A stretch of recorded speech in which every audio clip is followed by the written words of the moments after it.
Nul, salam alaikum, azul, bonsoir. Nul besoin d'être un fin initié pour savoir que la situation en Algérie est réellement gravissime. Aucun secteur de la vie publique, aucune institution, ni aucun mécanisme de l'État n'a été épargné par l'action mortifère d'un régime foncièrement médiocrate et qui a systématiquement sapé les fondements même de la nation, jusqu'à ses équilibres les plus vitaux. Mais le plus alarmant, y compris pour la survie de ce système lui-même, de ce régime lui-même, est que cette situation ne peut plus durer. Elle est arrivée à son point de rupture et elle ne peut logiquement que s'aggraver. Parce que les facteurs en place, tous les facteurs en place, ne peuvent que la compliquer, l'exacerber, puisque rien ni aucune autre donnée ne peut empêcher l'inéluctable processus, ni même le retarder.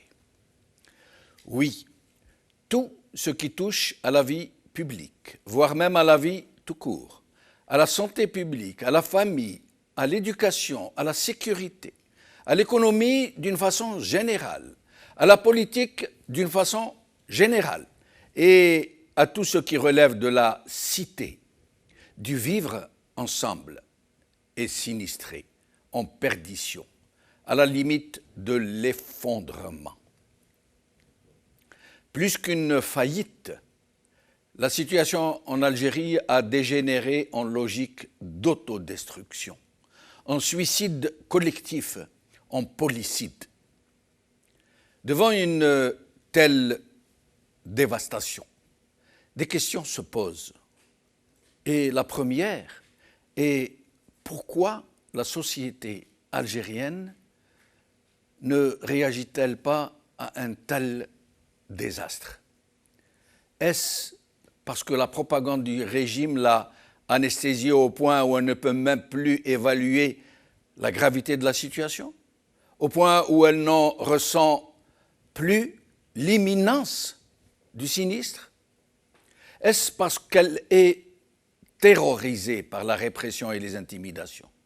Ou bien alors, est-ce parce que le conditionnement des foules, la manipulation et la corruption de masse ont plombé la conscience politique jusqu'à en éradiquer toute velléité de sursaut collectif comme cela a été le cas en février 2019. Mais le plus grave n'est pas seulement d'imputer cette démission collective à la seule société.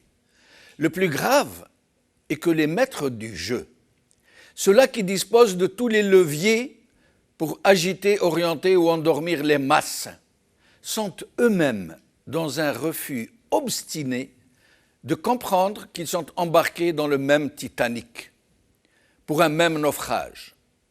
Et la question se pose sur tant et tant de dysfonctionnements, érigés en règles de gouvernance, dont l'effet sur la vie publique est comme autant de plis, où niche la corruption, la bureaucratie, le favoritisme et tant de fléaux sociaux. Et la question se pose aussi sur les irrésistibles penchants de ce régime, à se chercher désespérément des échappatoires et des exutoires pour évacuer les crises, un peu comme quand on met la poussière sous le tapis. Et la question se pose aussi de savoir s'il n'y a pas au sein de ce système des décideurs un tant soit peu responsables, lucides, aptes à comprendre qu'ils n'ont plus le choix et que le moment est venu pour eux, y compris et surtout pour le régime lui-même, pour le sauver, pour empêcher qu'il ne bascule dans une fin de régime à la Kadhafi ou à la Saddam, que le temps est venu pour ce régime lui-même de restituer le pouvoir au peuple, de mettre en place les mécanismes adéquats pour permettre l'émergence d'une vraie élite, de vrais représentants du peuple et d'assurer une transition qui puisse permettre un sauvetage de ce qui peut encore l'être. À plus forte raison que le sinistre est tel qu'il faudra de toutes les façons une très longue période d'efforts, de dévouement, de sacrifice, d'austérité pour relever ce pays de sa ruine. Oui, le moment est venu pour ces décideurs des premiers cercles de se dire « Oui, c'est nous qui avons fait en sorte que cette société ne puisse briser la chape de plomb qui pèse sur elle. Oui, c'est nous qui l'avons maillée, qui l'avons encadrée, qui l'avons incarcérée pour qu'elle ne puisse pas faire émerger de son sein des représentants intègres et conscients des enjeux. Oui, c'est nous qui avons fait de sorte que la contestation contre nous ne puisse jamais s'organiser. Oui, c'est nous qui avons truffé le champ politique d'une pléthore de relais en tout genre, dont la vocation réelle est d'enfumer les Algériens, de leur faire croire à une vie politique qui n'existe que dans le discours. Oui, c'est nous qui remplissons le vide politique par des élections qui ne servent à rien d'autre qu'à légitimer par la fraude ce qui n'est que tromperie et perte de temps. Et la question se pose aussi sur cette pléthore de partis politiques qui ont fait la preuve de leur inutilité, voire de leur nuisance, puisqu'ils ne servent qu'à cautionner bien souvent cette fuite en avant d'un régime qui croit pouvoir remplir le vide par des élections qui ne servent à rien d'autre qu'à étoffer les façades potemkines. Les réponses existent pourtant à toutes ces questions et à d'autres encore, pour quiconque en veut. Et la première parmi elles réside dans le régime lui-même, ou plutôt dans les véritables grands serviteurs qui en font partie et qui doivent se ressaisir maintenant parce qu'ils n'ont plus le choix. Il y va de la vie ou de la mort de leur nation, parce que l'Algérie est leur nation aussi, celle de leurs parents, celle de leurs enfants. Il est encore temps pour les bonnes volontés, pour tous les citoyens responsables, y compris et surtout pour tous ceux-là qui sont à la tête de ce pouvoir, d'entreprendre une vaste entreprise de salut public, de sauvetage de la nation, avant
parler, j'ai le plaisir d'avoir ici avec moi Mourad Yefsah, consultant senior en système d'information, ou d'informatique? D'information.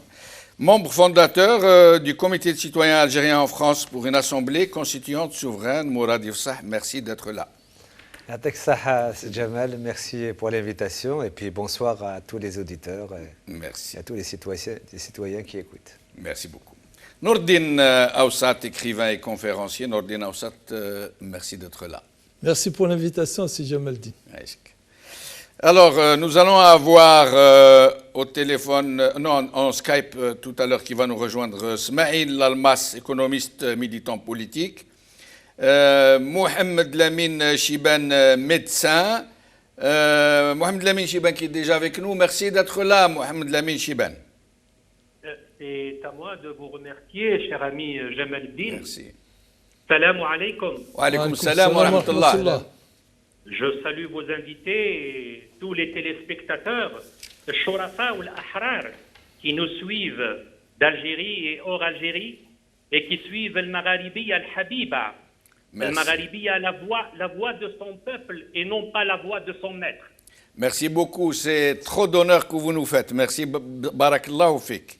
Alors, nous allons commencer par mon jeune confrère Chaban Khassi qui est là pour lancer l'émission comme d'habitude. Chaban. Bonsoir Jamaldine, bonsoir à nos invités, bonsoir aux téléspectateurs et téléspectatrices.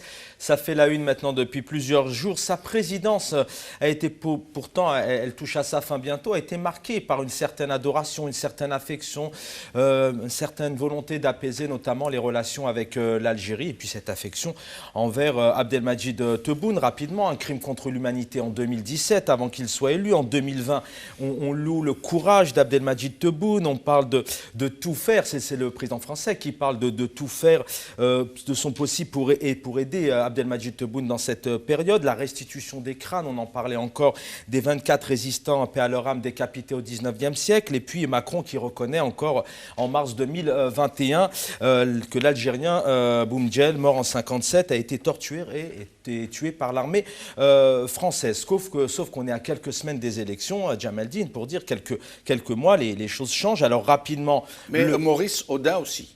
Et Maurice Audin, bien sûr. Il l'a reconnu, oui, a été torturé. Tout à fait, exactement. Oui. Enfin, il y a eu quelques volontés, notamment dans le cadre de ce rapport de Benjamin Stora. Sauf qu'aujourd'hui, on inverse les rôles, les comportements. Vous allez revenir dans le détail rapidement. Jeudi dernier, le 30 septembre, donc, Emmanuel Macron convoque un certain nombre de binationaux, des Algériens d'origine nés en France ou en Algérie, pour apaiser cette blessure mémorielle, dit-il. 2-3 citations, parce que vous allez y revenir. Voilà ce qu'il disait. Après son indépendance de 1962, l'Algérie s'est construite sur une rente mémorielle entretenue par le système politico-militaire. Ça a fait bondir, bien évidemment, de l'autre côté de la Méditerranée, on va y revenir. La réduction des visas ne concerne pas les étudiants ou le business, mais le milieu des hauts dirigeants, dit-il. Donc, bien évidemment, en bon entendeur, on peut comprendre les choses. Et puis, la nation post-62 s'est construite, je le disais, sur une rente mémorielle et qui dit que tout le problème, c'est la France. Donc, réponse d'Alger. Samedi dernier, rappel immédiat donc pour consultation de l'ambassadeur à Paris, Mohamed Andar Daoud. Alger, le lendemain, le dimanche, qui annonce la fermeture de l'espace aérien, notamment aux avions militaires français. Deuxième titre aujourd'hui, alors ça c'était pour faire un peu l'histoire, vous allez y revenir, notamment Le Figaro, crise France-Algérie, Alger reste sourd aux efforts d'apaisement, puisque hier mardi matin sur France Inter, donc le président français a souhaité, ce sont ses mots, souhait de voir un apaisement dans la relation entre Paris et Alger. C'est une source proche notamment de la présidence qui le dit. Nous sommes toujours dans le même état d'esprit, dit le président français, la position de l'Algérie reste la même et que les propos du chef de l'État français ne change rien. Voilà la réponse notamment du ministre des Affaires étrangères, Lamamra. Macron a rappelé qu'il entretenait avec son homologue Abdelmadjid Tebboune des relations cordiales, dit-il, et qu'il avait confiance en lui en parlant donc du chef de l'État algérien. Il insiste, ce n'est pas un problème de personne, mais un problème d'État. à État.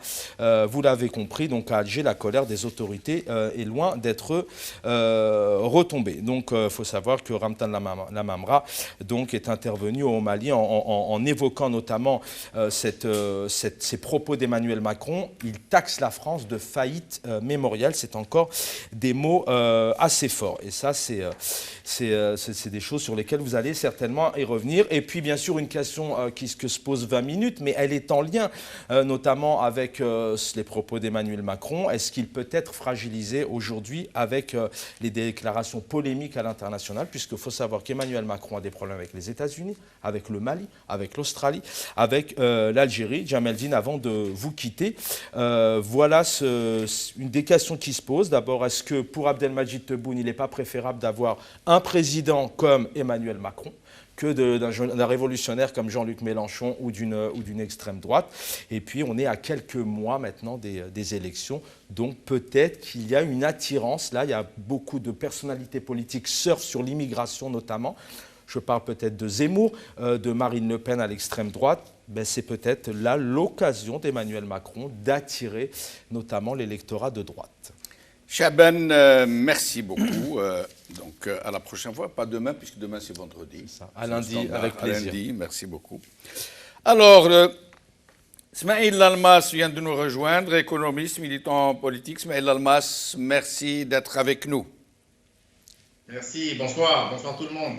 Bonsoir, merci. Bonsoir. Alors, puisque nous vous avons, nous allons commencer avec vous. Alors, d'abord, que vous inspire ces échanges qui semblent un peu comme un duel, mais à fleur et moucheté, hein.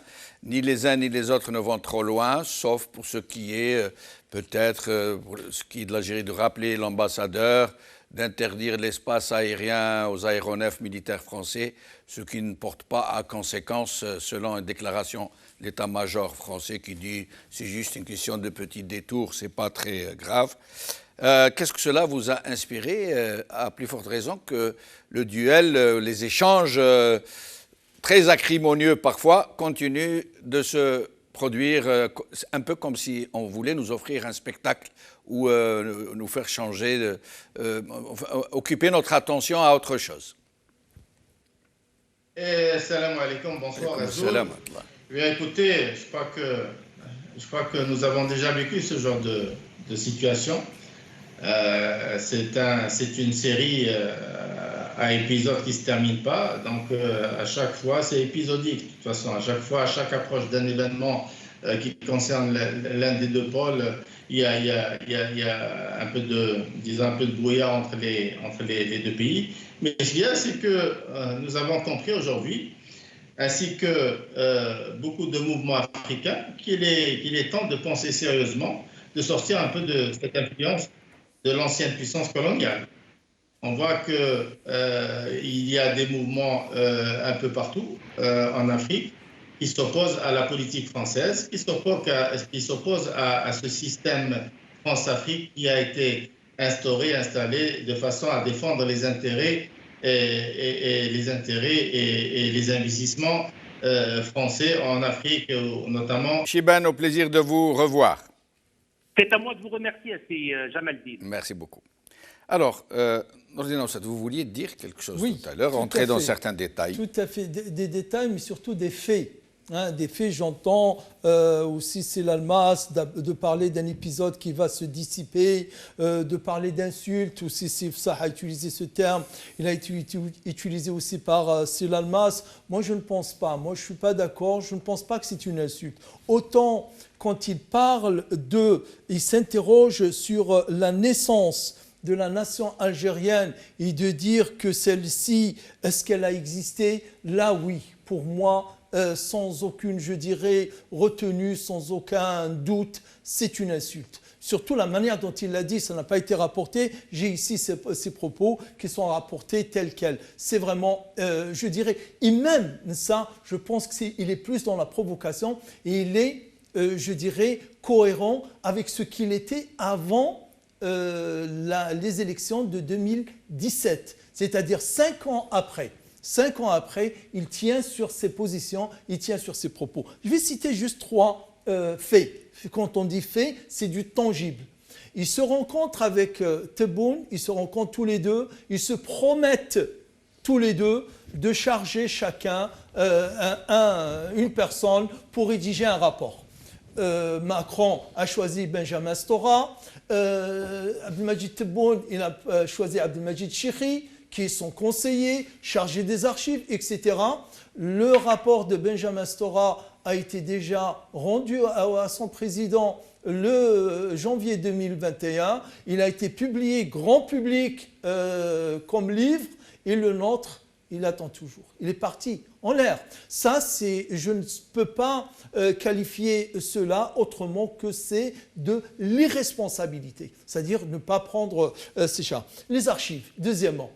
Il dit, je vais faire un geste pour les archives, l'ouverture des archives, la restitution des archives. Ça, c'est en février 2021, quelque chose comme ça, juste après la publication du rapport de Benjamin Stora. Et qu'est-ce qu'on répond du côté algérien? Ah non, non, non, non, non. On ne veut pas de ces archives-là, car le chargé des archives, Abdelmajid, ça a heurté, ça a offusqué ici. Mais c'est quoi ces gens-là de l'autre côté qui nous revendiquent, qui demandent les crânes, qui demandent les archives, qui demandent ceci, qu'on solde le passif historique, le passif immémorial? Ils ne font rien. Ils ne font rien. Donc les archives, ils disent non, non, non, gardez les archives. Ensuite, c'est ça aussi, j'invite tous les Algériens, mes compatriotes, à voir les choses avec courage, voir les choses avec maturité. On prend des choses et on oublie d'autres. Le mois de novembre 2020, la fameuse longue interview que Macron avait accordée au magazine Jeune Afrique. Nous avons tous, ici sur les plateaux ou ailleurs, ou la presse nationale, ils ont tous tourné « Je ferai tout pour ce qui est possible pour aider le président Tebboune », avait-il déclaré qu'il est courageux. On est tous restés sur ce propos.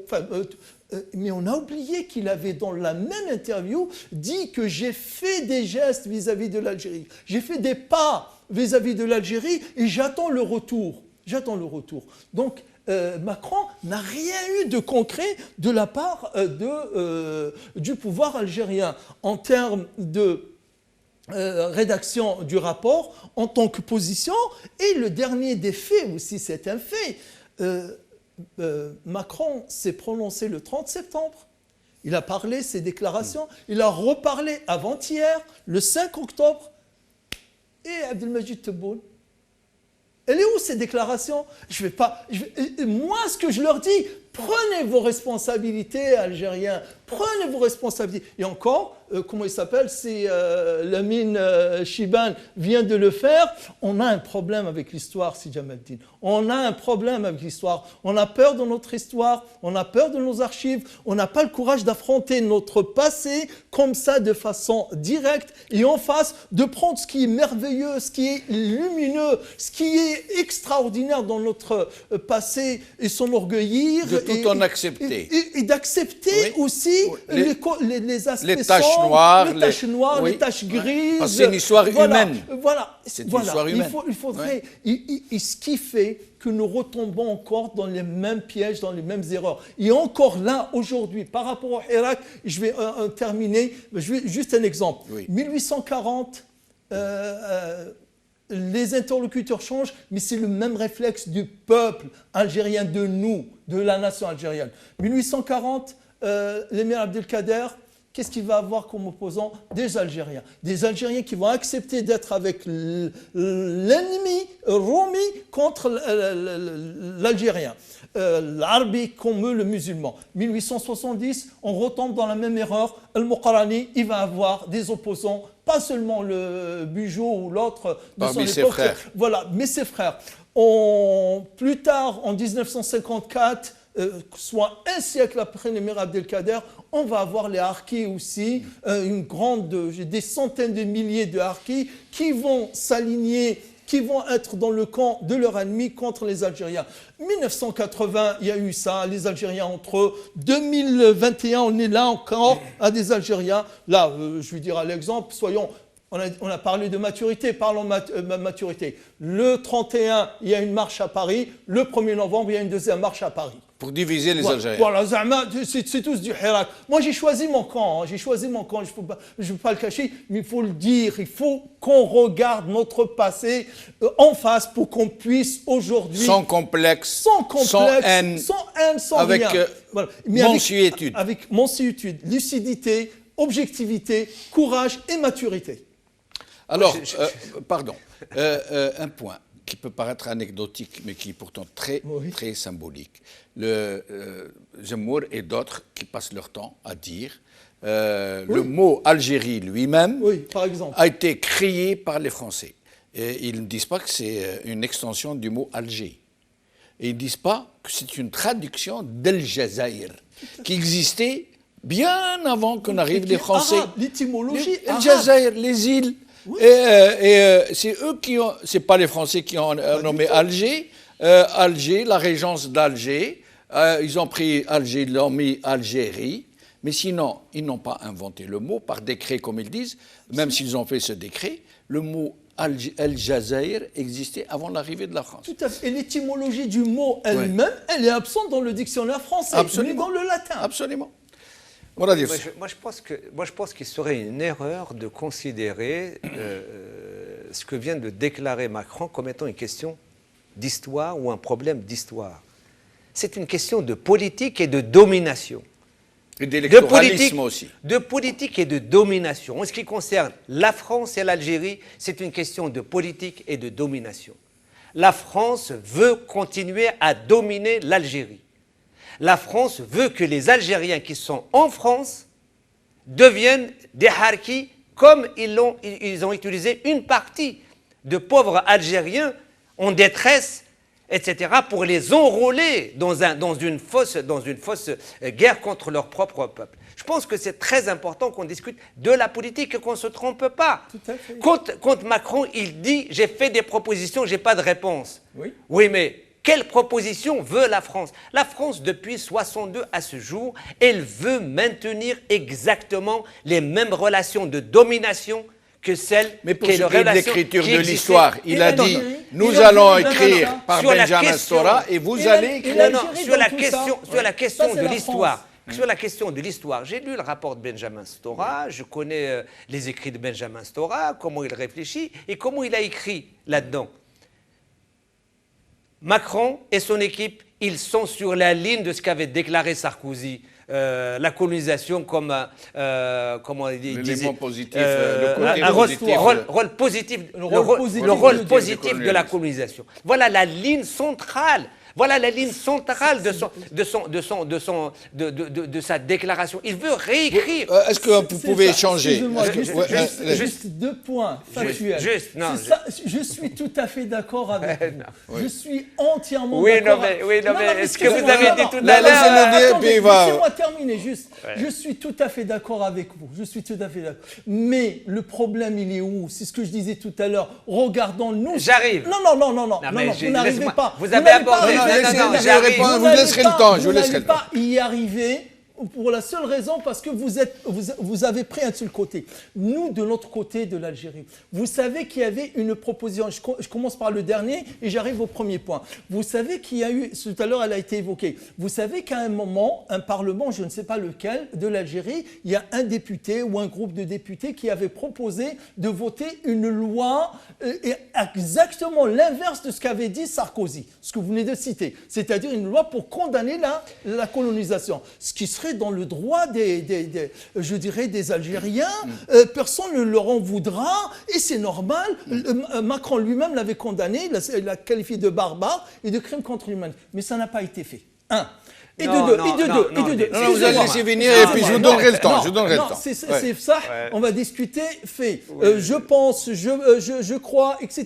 On a chacun le droit, c'est-à-dire de penser ce qu'on veut et d'analyser comme on veut. Mais quand il s'agit de faits, je pense qu'il faudrait avoir le courage qu'on accepte les faits. Donc ça, c'est un premier fait.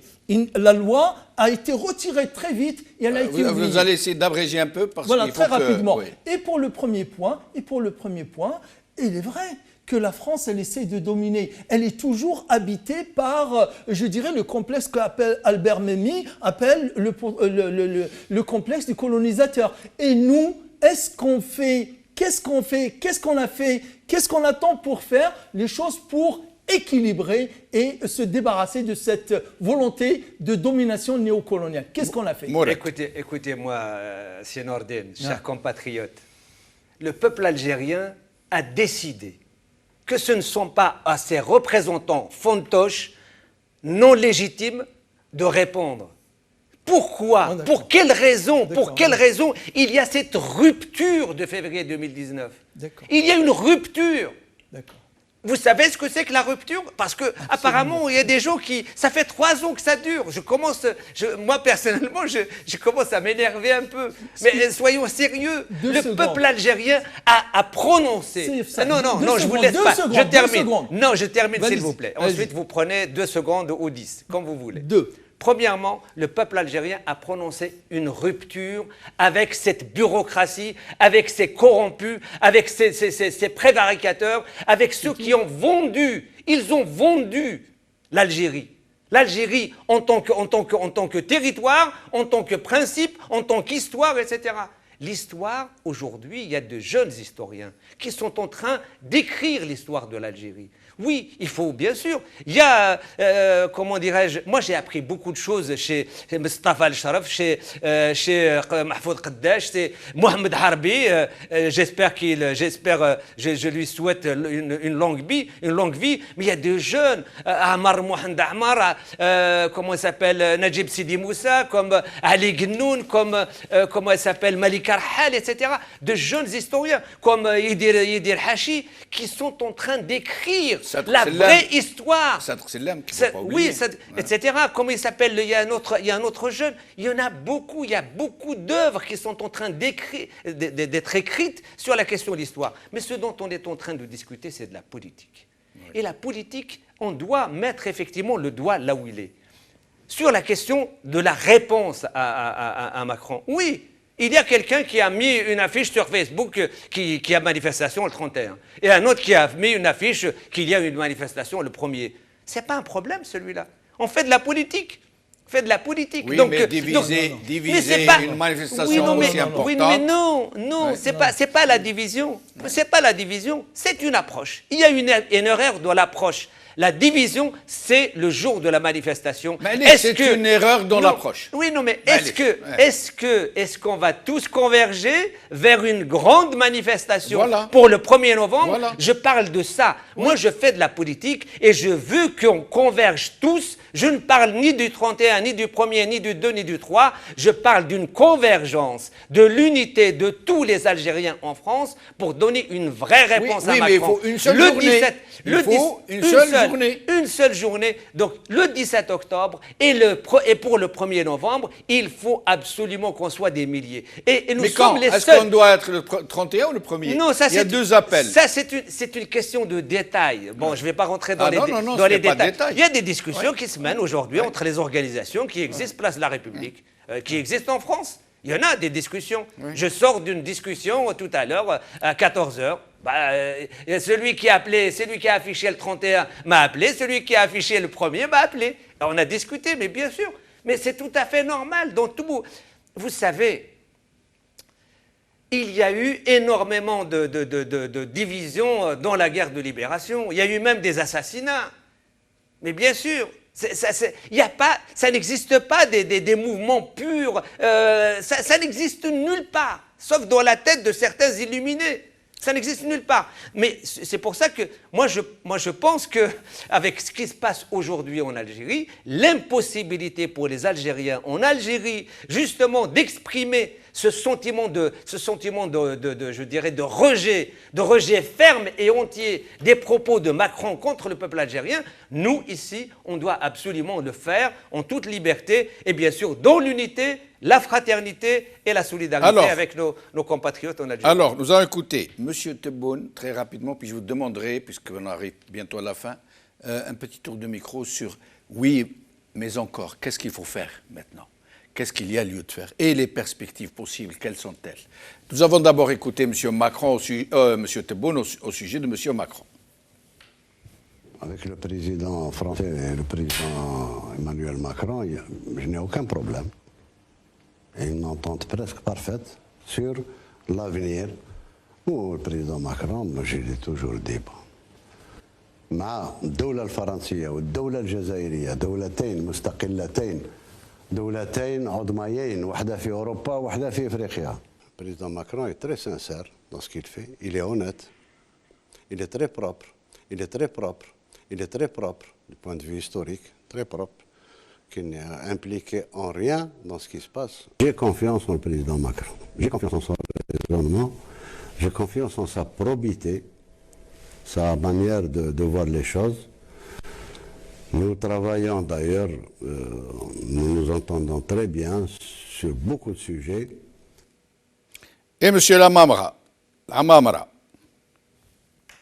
إيمانويل ماكرون صديقنا نكتفي بهذا صديقنا هذا واقع يعني صديقنا صديق الجزائر إيمانويل ماكرون صديقنا نكتفي بهذا صديقنا هذا واقع يعني صديقنا صديق الجزائر. Et pour montrer combien ils sont copains comme moutons, allez, pour montrer qu'ils sont copains comme moutons, nous allons écouter M. François Hollande pour voir combien ils s'adorent les uns les autres.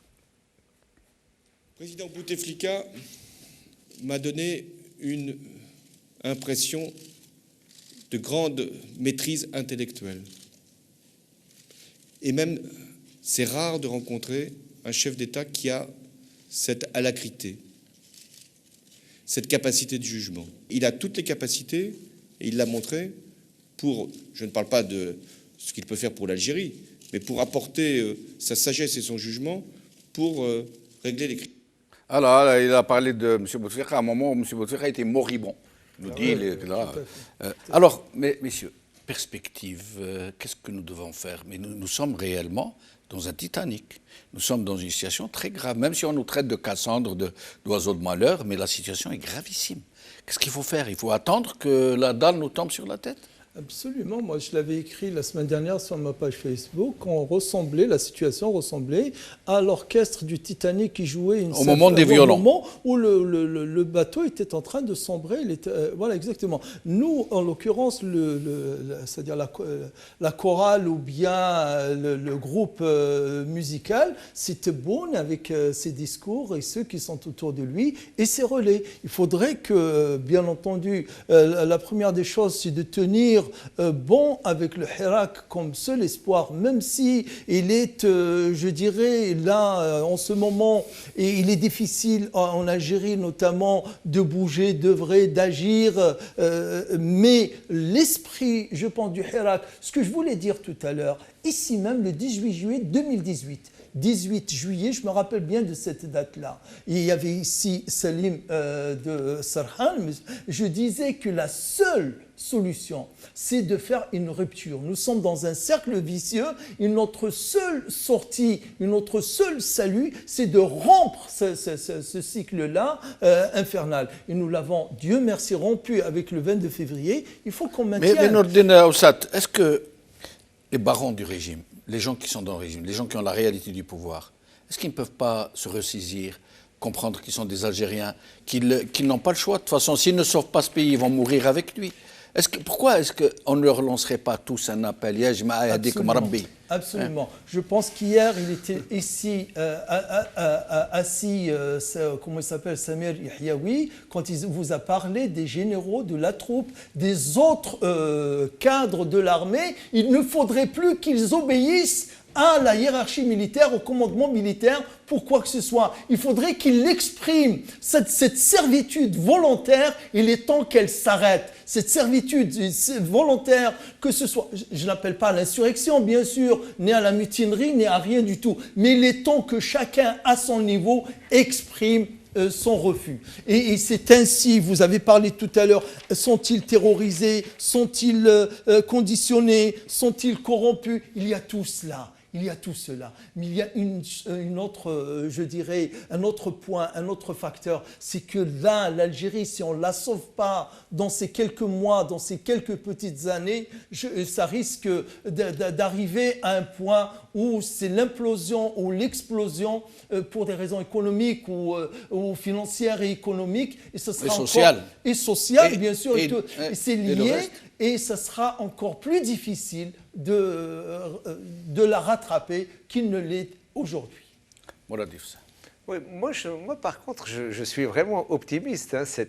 On est dans un processus révolutionnaire. Depuis le début, on ne cessait pas de dire que ce sera long pour la simple raison, c'est que nous avons un système qui est bien ancré, qui est bien installé et qui est autour donc, des principales forces du pays qui a les moyens, l'argent, parce que effectivement, il y a encore des milliards qui rentrent, il y a encore des milliards de réserves, c'est pas fini, c'est pas du tout fini. Mais par contre, moi je ne suis pas d'accord pour dire que les gens qui sont dans le système, ils vont devenir sages, Non, je pense qu'ils sont sur une autre... Peut-être un sursaut salvateur. Non, il n'y a aucun rêve, il n'y a aucun miracle. Leur conscience n'a aucune chance de se réveiller. L'histoire du peuple algérien est très riche. Quand vous lisez ces historiens, il y avait beaucoup d'Algériens. Il y avait beaucoup d'Algériens qui attendaient que l'État français, la République, etc., les droits de l'homme, un jour peut-être, etc., ils donneraient les droits égaux aux Algériens. Il y en a beaucoup qui ont fait des fatwas, qui ont fait des prières, qui ont fait Mais non. Le jour où le peuple algérien s'est levé, s'est organisé et a décidé de prendre son destin en main, ce jour-là, le début de l'indépendance a commencé. Quand, par exemple, on est au 17 octobre. C'est quoi le 17 octobre 61 ? Papon, le représentant du gouvernement de l'État français, a décidé donc de mettre en place une discrimination contre les Algériens, un couvre-feu. Le FLN a décidé, parce qu'il était organisé, il a décidé de manifester et de violer le couvre-feu de Papon. Il l'a fait. Il savait qu'il y aurait des morts, bien sûr qu'il savait, mais ils l'ont fait. Mais quand on regarde, quand on lit, la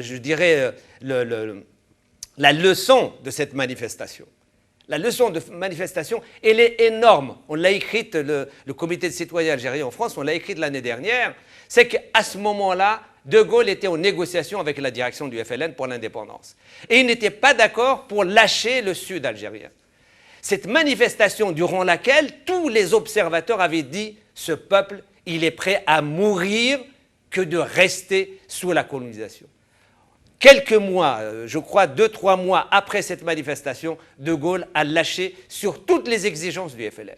Donc la question est une question d'organisation, c'est une question de conscience, c'est une question aussi de volonté et d'engagement. Je pense qu'il existe aujourd'hui une nouvelle génération de jeunes en Algérie qui discutent. Ici en France, on a fait une journée d'études avec des représentants de différentes organisations où on discute, on débat aujourd'hui comment effectivement reprendre sur de nouvelles bases.